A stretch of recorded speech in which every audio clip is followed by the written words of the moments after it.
Hi, my name is Mark Shrime. I'm the International Chief Medical Officer with Mercy Ships. We've created a new program strategy for the next few years to direct what the ships are doing as we move forward out of COVID. Over the course of the history of Mercy Ships, we started as a primarily surgical delivery organization, doing lots and lots of surgeries in the countries that we partner with.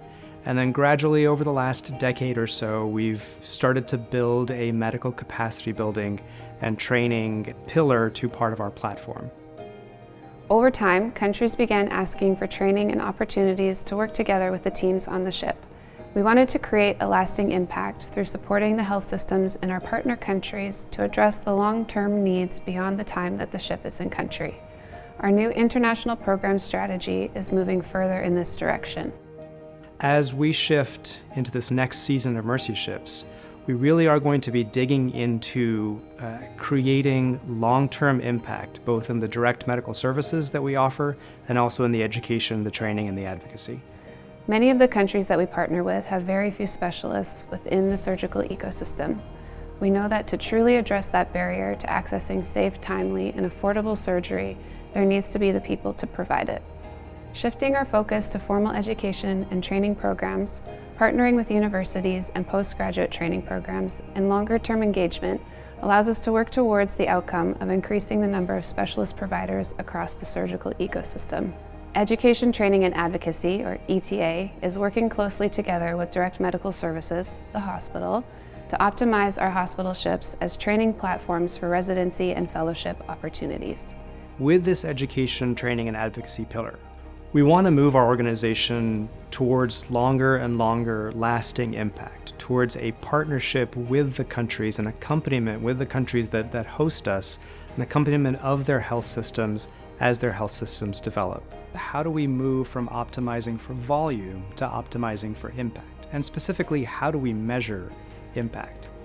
If you think about what happens to a patient who has a surgical disease, and especially a surgical disease that is ostracizing, whether it's a cleft lip or a big tumor or an obstetric fistula or bowed legs, these surgical conditions have an effect on all sorts of aspects of a patient's life.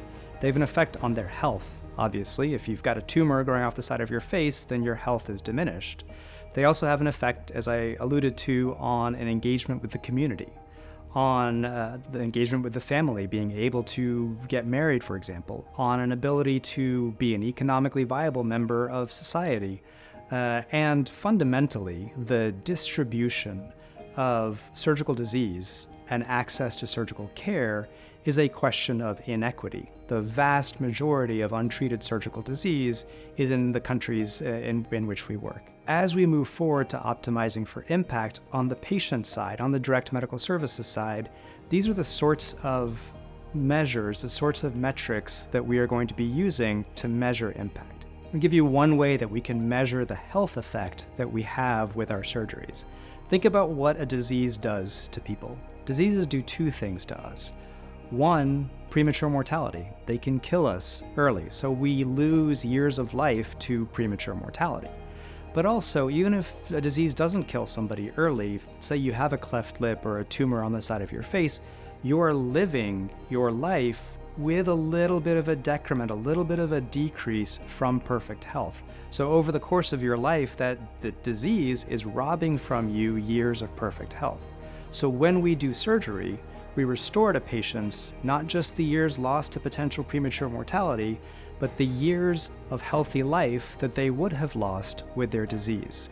In the public health world, this is called a disability-adjusted life year, but what we're really doing here is measuring the number of years of healthy life that we restore to patients when we do their surgery.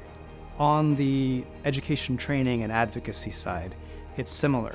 In addition to counting the number of hours of training that we do and the number of participants that we train, what is the outcome of that training?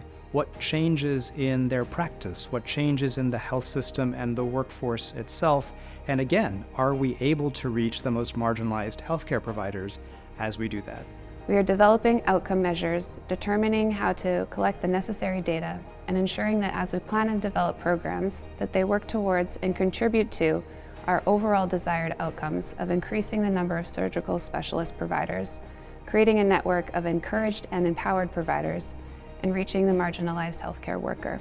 We are excited about this new direction and continue to pray for wisdom in our partnering, planning, and implementation.